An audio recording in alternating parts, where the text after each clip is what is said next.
오늘의 주요 뉴스입니다. 연이자가 4만%까지 달하는 고금리 불법 대부업체들이 늘면서 급전이 필요한 서민들을 위협하고 있습니다. 악재적으로 변해가는 수법에 주의가 요구됩니다.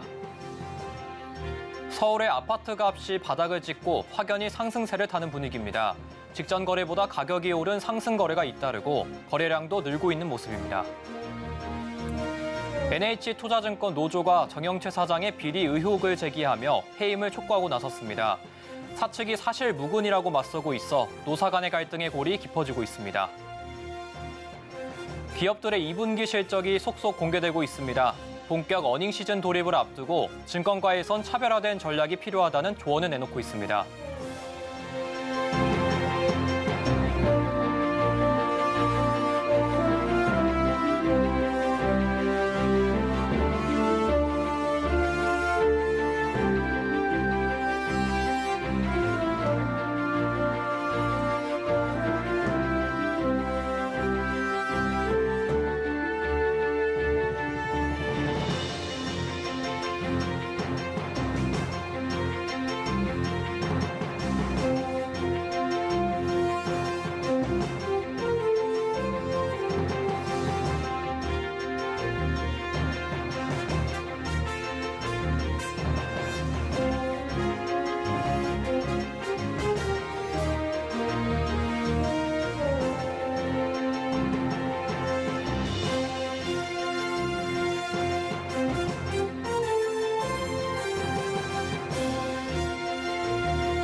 여러분 안녕하십니까? 센 경제라이브 시작합니다. 불법 대부업체들이 점점 더 살인적인 고금리로 급전이 필요한 서민들을 위협하고 있습니다. 무려 4만%에 육박하는 살인적인 고금리 대출까지 등장했다고 하는데요. 첫 소식 민세원 기자입니다. 경기도에 사는 자영업자 A씨는 급전이 필요해 법인자금 긴급대출 광고를 보고 급하게 대출을 받았습니다. 하지만 알고 보니 불법 사금융업자였고 연 이자율이 무려 38,274%에 달했습니다. 또 상환이 늦어지면 폭행도 당했습니다. 등록 대부업자들도 불법 고금리 장사에 나서기도 했습니다. 경기도에 사는 B씨는 전당포를 운영하는 정식 대부업자로부터 순금 목걸이를 담보로 급전 대출을 받았는데 6,952%에 육박하는 연이자와 채권 추심에 날마다 시달리고 있습니다. 두 사례 공통점은 소액 급전을 노린 전형적 방식인데 문제는 대출금은 작아지고 금리는 더 살인적인 수치로 가고 있다는 점입니다. 최근 부산의 불법 대부업 조직원들은 사회초년생과 취약계층을 대상으로 한 번에 20에서 50만 원 내외의 소액을 빌려주며 연 4,000% 이상의 높은 이자를 받아오다 경찰에 검거됐습니다. 정부가 매년 불법 사금융 단속에 나서는데도 좀처럼 줄지 않는 데는 피해자도 이미 불법이라는 걸 인지한다는 점도 영향을 준 것으로 보입니다. 서민금융연구원이 지난해 저신용자 분석을 했는데 불법 사금융업자라는 걸 알고도 돈을 빌린 비율이 77.7%에 달했습니다. 금융기관에 돈을 빌리기 힘든 현실을 불법 사금융업자들이 파고든 셈인데 이는 불법 채권 추심으로 이어지기도 했습니다. 금감원은 올 상반기 불법 채권 추심 관련 피해 상담 신고 건수가 전년 동기 대비 약 1.96배 늘은 902건이었다고 밝혔습니다. 우려스러운 것은 대담해진 수법은 이제 악질적으로 변해가고 있다는 점입니다. 금감원에 접수된 사례를 보면 대부 계약 전에 부모, 지인 연락처는 물론 신체 사진까지 이른바 담보로 요구하는 일도 적지 않다고 합니다. 금감원은 정상적 요구를 벗어난 대부 계약을 절대 해선 안 된다고 강조합니다. 이미 지나친 요구를 담은 대부 계약을 했거나 불법 추심 피해를 겪고 있다면 불법 사금융센터와 경찰에 신고할 것을 권했습니다. 또 채무자 대리인 제도나 채무조정 제도를 적극 활용하는 것도 도움이 될 수 있다는 게 금감원의 조언입니다. 서울경제TV 민세원입니다. 서울 아파트 실거래가 지수가 5개월 연속 오르고 있습니다. 아파트 값이 바닥을 찍고 상승세에 접어들었다는 바닥론에 무게가 실리는 분위기인데요. 이재영 기자가 취재했습니다. 한국부동산원에 따르면 5월 서울 아파트 실거래가 지수는 전달보다 1.43% 올랐습니다. 올해 1월 1.04% 오른 이후 5개월째 상승세를 보이고 있습니다. 실거래가 지수가 올랐다는 건 최근 직전 거래가보다 높은 가격에 팔린 상승 거래가 증가했다는 의미입니다. 다만 오름폭은 전달보다 다소 둔화했습니다. 권역별로 보면 마포, 서대문, 은평구 등이 있는 서부권이 2.46% 올라 5대 권역 중 상승폭이 가장 컸습니다. 도심과 가까운 아파트 단지를 중심으로 외곽에서 유입되는 수요가 증가하며 실거래 가격이 오른 것으로 분석됩니다. 지금 같은 실거주장에서 아무래도 거주 편의성이 높은 지역들을 중심으로 가격 회복세가 빠르게 진행되다 보니 마포, 서대문 지역에서 조금 더 상승폭이 크게 나타나는 것 같습니다. 강남, 서초, 송파, 강동구가 있는 동남권은 2.01% 올랐고 동작, 영등포, 양천구 등이 있는 서남권이 1.55% 올라 뒤를 이었습니다. 수도권 아파트 실거래가는 1.22% 오르며 전달보다 오름폭이 확대됐습니다. 경기도는 전달 대비 1.18% 올랐고 인천은 0.85% 올라 2월 이후 4개월 연속 상승세를 기록했습니다. 전국 아파트 실거래가 지수는 0.82% 올라 역시 4개월 연속 상승세가 이어졌습니다. 최근 거래가 늘면서 아파트 실거래가 지수는 6월에도 상승세가 이어질 것으로 전망되고 있습니다. 서울 부동산 정보광장에 따르면 17일 기준 6월 서울 아파트 거래량은 3,581건, 전달 거래량을 이미 넘어섰습니다. 서울경제TV 이지영입니다. 박성효 소상공인시장진흥공단 이사장이 취임 1년을 맞았습니다. 앞으로 해외 판매 기반을 확대하고 디지털 전통시장을 늘리는 등 역량을 강화해 소상공인이 위기를 극복할 수 있도록 지원하겠다는 포부를 밝혔습니다. 윤혜림 기자입니다. 소진공이 고물가, 최저임금 인상 등으로 어려움을 겪고 있는 소상공인과 전통시장을 위해 소비 활성화와 디지털 전환에 역량을 집중합니다. 시장상인 협동조합을 육성하여 전통시장 상점과의 경쟁력을 강화시켜 나가겠습니다. 스마트 공간을 점진적으로 확대하여 소상공인의 스마트화 수준을 고도화해 나가고자 합니다.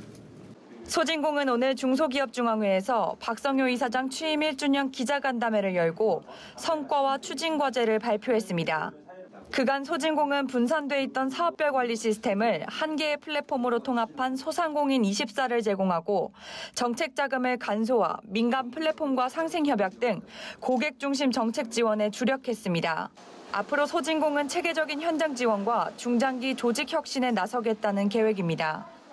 우선 100년 가게, 전통시장 등 로컬 인프라를 적극적으로 활용하고 펀딩 설명회를 열어 시장에 투자를 유치합니다. 올해 10월 미국에서 열리는 세계 한상대회 참여와 온라인 기획전 등을 운영해 해외 시장 진출 기회를 점차 늘려나갈 계획입니다.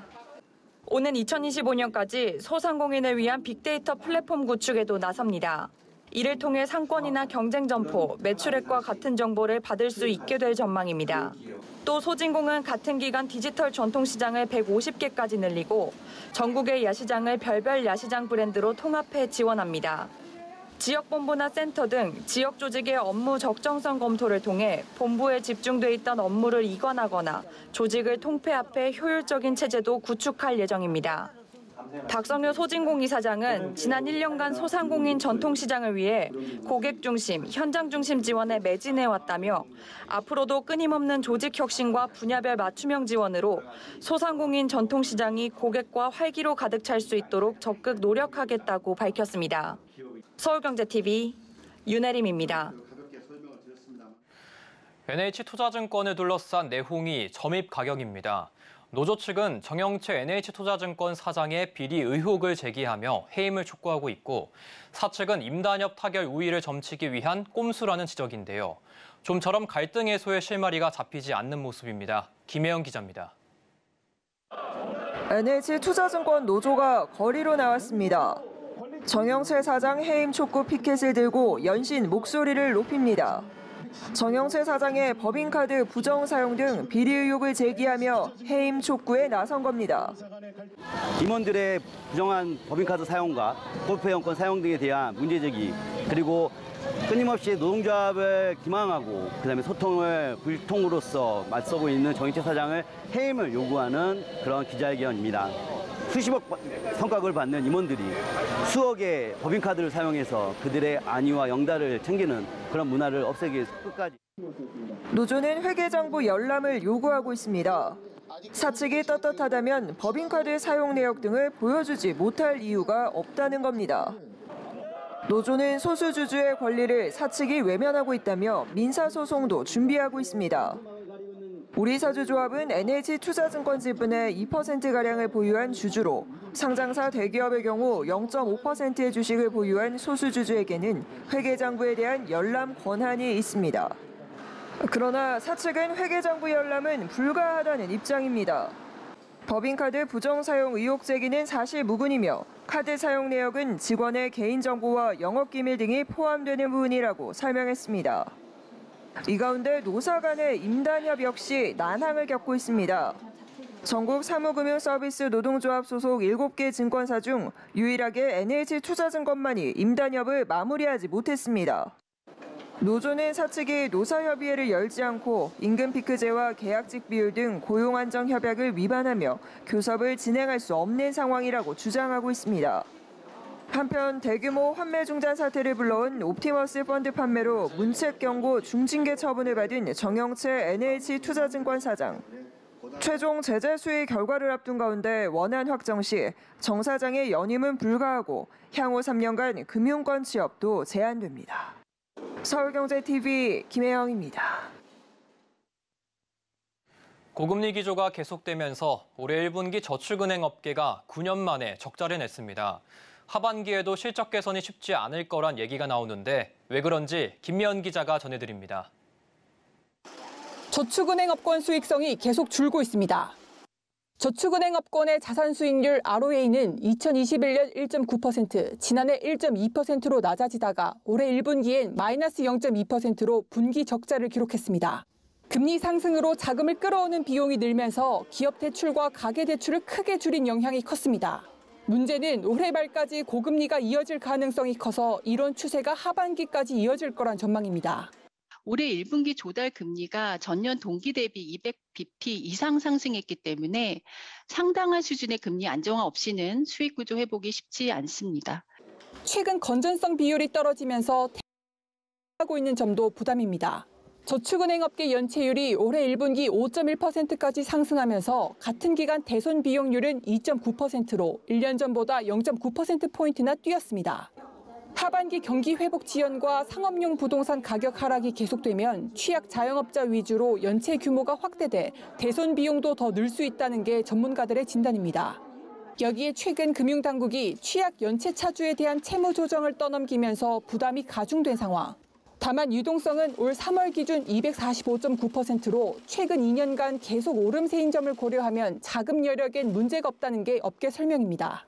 하지만 저축은행의 수신 잔액이 올해 들어 매달 꾸준히 감소하는 흐름을 보이고 있으며 저축은행 상품이 이달 본격 시행된 디폴트 옵션 상품에서 제외된 점을 고려하면 유동성 흐름을 더 면밀하게 지켜봐야 한다고 전문가들은 지적합니다. 서울경제TV 김미현입니다.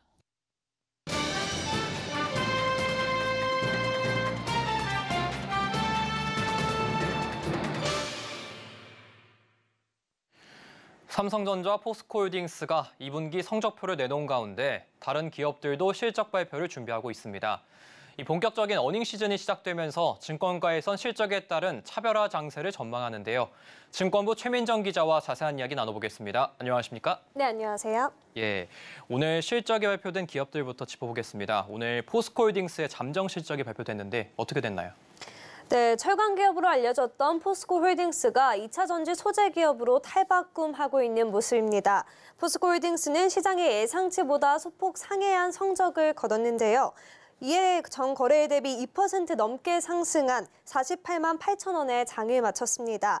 금융감독원에 따르면 포스코홀딩스는 올해 2분기 연결 기준 영업이익이 1조 3,009억 원을 기록했다고 전했습니다. 전년 동기 대비 38.1% 감소한 수치이지만 전 분기 대비로는 85.7% 증가한 수치인데요. 매출을 살펴보면 2차 전지 소재 등 비철강 사업 매출이 크게 증가한 걸 확인할 수 있었습니다. 예, 2분기 어닝 시즌이 맞이한 만큼 투자자들이 실적에 대한 관심이 뜨거울 것 같은데 이 호실적이 기대되는 섹터가 어디가 있을까요? 네, 투자자들의 관심이 쏠리고 있는 건 바로 완성차 섹터입니다. 증권가에서 전망한 현대차와 기아의 2분기 영업이익 추정치는 각각 3조 6,535억 원, 3조 242억 원으로 전년 동기와 비교해 각각 22.6%, 35.4% 증가한 수치입니다. 완성차 업체의 경우는 1분기에도 호실적을 기록한 데 이어 2분기의 전망 또한 좋은 상황인데요.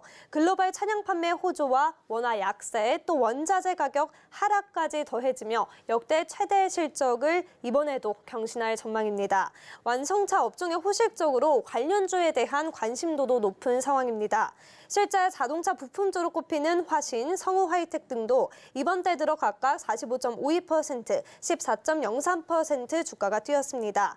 오는 23일부터는 금융지주의 실적도 발표되는데요. 금융지주 역시 1분기에 이어 2분기도 역대급 실적을 경신할 전망입니다.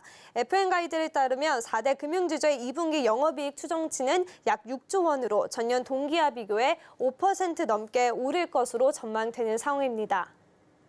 네, 반면에 이제 실적 부진이 좀 우려되는 기업들이 있다고요? 네, 바로 중국 관련 매출이 높은 기업들입니다. 특히 중국의 판호 개방 등 기대감을 키웠던 게임주도 부진한 실적을 발표할 예정인데요. 또한 중국향 매출이 높았던 화장품 기업들도 상황이 비슷합니다.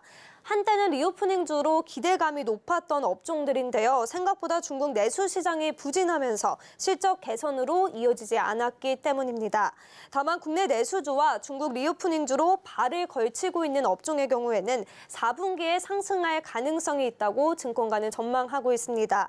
이와 더불어 리오프닝주로 분류되지만 중국향 매출을 점차 줄여가고 있고 다른 국가의 매출을 늘려가는 기업들을 주목해 볼 만한 이유라고 설명하기도 합니다. 그러면 관련 인터뷰 들어보겠습니다.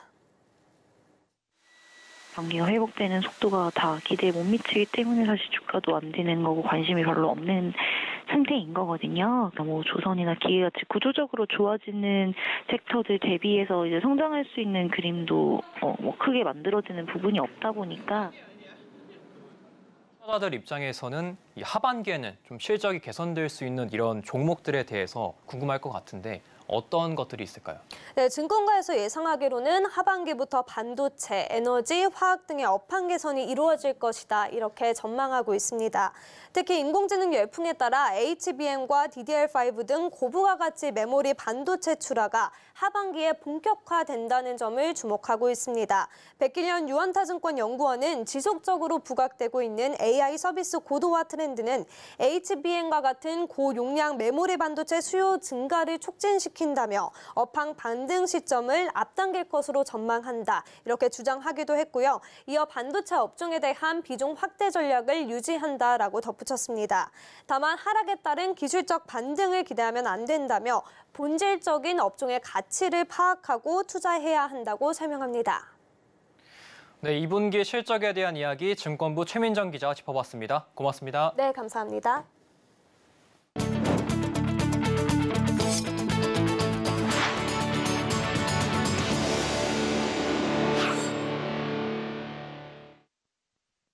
아스파탐이 바람 가능 물질로 분류되면서 막걸리 업계가 대체 감미료 찾기에 분주합니다. 하지만 대체 감미료를 적용하더라도 또 안정성 문제가 생길 수 있고 가격 경쟁력까지 하락할 우려가 생기면서 막걸리 업계들의 시름은 깊어지고 있습니다. 서지은 기자가 보도합니다.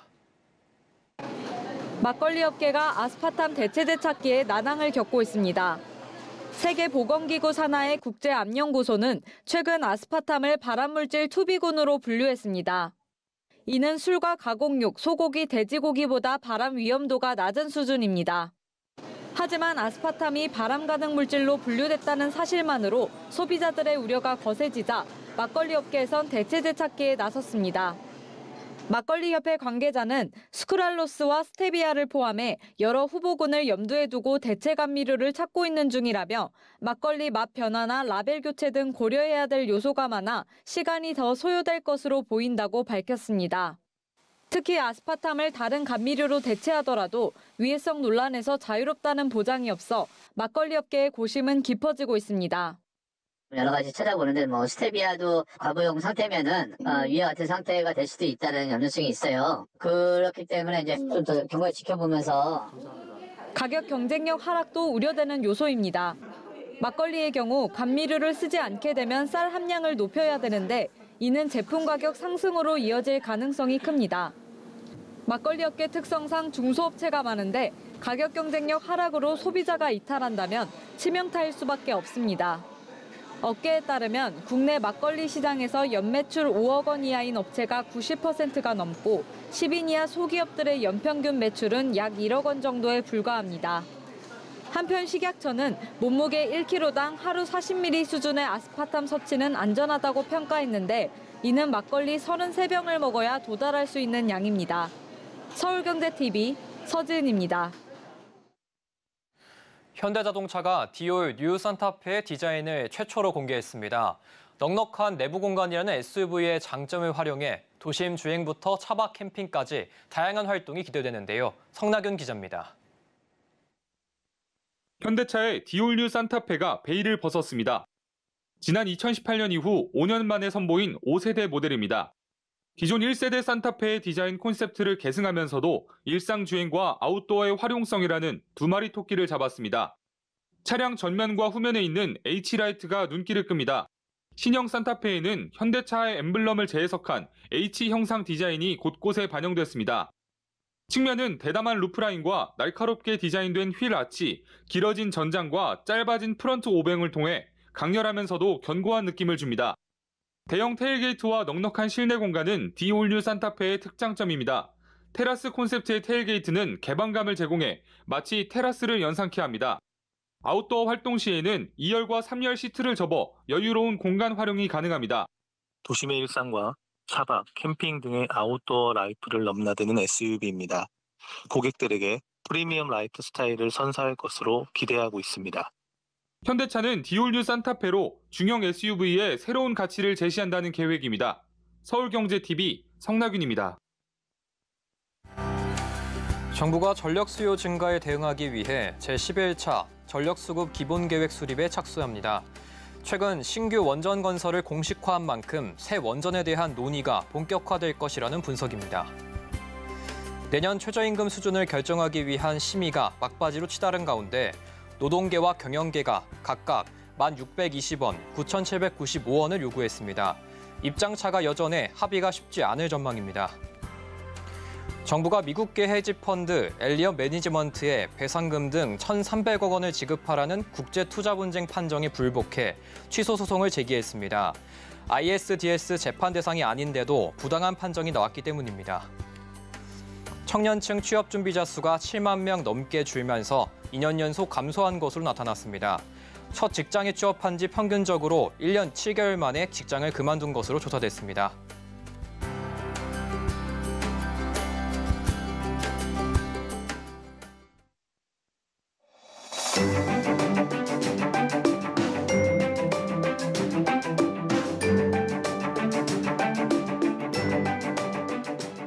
안녕하세요. K웨더 라이프스타일 레보 박성훈입니다. 경기 남부와 강원 중남부 그리고 충청 이남에 계속해서 강하고 많은 비가 내리고 있습니다. 충청권에 내리는 비는 오늘 밤사이 그치겠고 그 밖의 지역은 내일 새벽에 그칠 것으로 보이는데요. 충북과 강원 남부, 경상권, 제주도에는 80에서 150, 많게는 250mm까지 비가 오겠고 충남과 전라에도 20에서 50, 많은 곳은 100mm 이상 비가 오겠습니다. 더 이상 사고가 나지 않도록 주의가 필요한데요. 하천이나 계곡 같은 물 주변은 가지 마시고 지반이 약해진 산 근처나 저지대는 비가 오는 동안 계속해서 주의하시고 대피할 준비도 하셔야겠습니다. 내일 전국 하늘은 흐린 후 점차 개겠습니다. 이에 따라 낮 기온이 다시 오르겠는데요.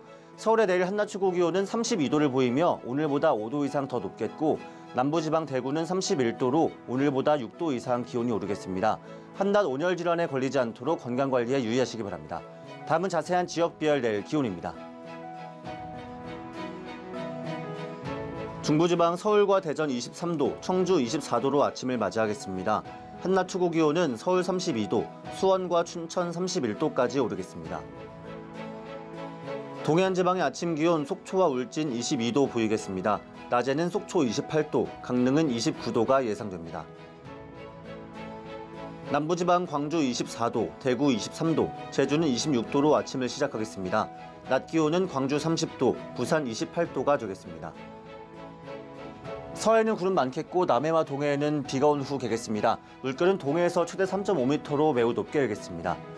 목요일에는 강원 내륙에, 금요일에는 중부 내륙에 소나기가 지나겠습니다. 한편 토요일과 일요일 전국적으로 비가 오겠습니다. 날씨였습니다. 이상으로 센 경제라이브 마칩니다. 함께해 주신 여러분 고맙습니다.